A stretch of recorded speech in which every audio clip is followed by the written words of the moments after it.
sido años atrás y que yo era el único que podía cuidarla. Le dije que mis hermanos se habían marchado de la ciudad. Le conté que, al principio, pagué una enfermera, pero que el dinero no alcanzaba. Así que, después del trabajo, me iba corriendo a casa.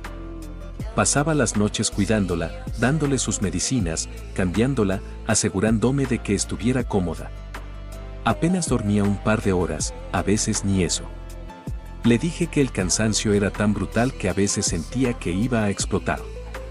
Le confesé que sabía que estaba fallando en el trabajo, pero que no sabía qué más hacer.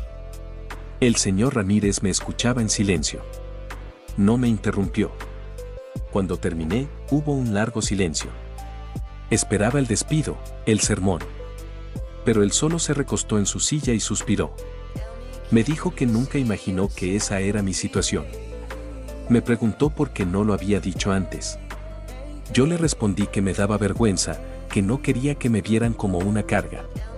Él me miró a los ojos y me dijo que no era una carga, que era un hijo haciendo lo correcto. Luego, vino el verdadero giro. Me dijo que él mismo había pasado por algo similar con su propio padre años atrás. Me dijo que entendía perfectamente lo que estaba viviendo. Y luego, me soltó la bomba. Me dijo que no solo no me iba a despedir, sino que me iba a dar una flexibilidad de horario especial.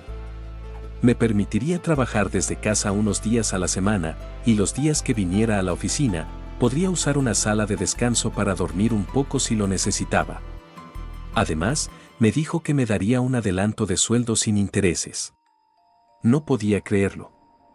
Mis ojos se llenaron de lágrimas.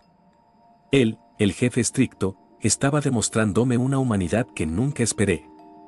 Ese día, no solo conservé mi trabajo, sino que recuperé la esperanza. Y el señor Ramírez, de repente, no era solo mi jefe, era mi ángel.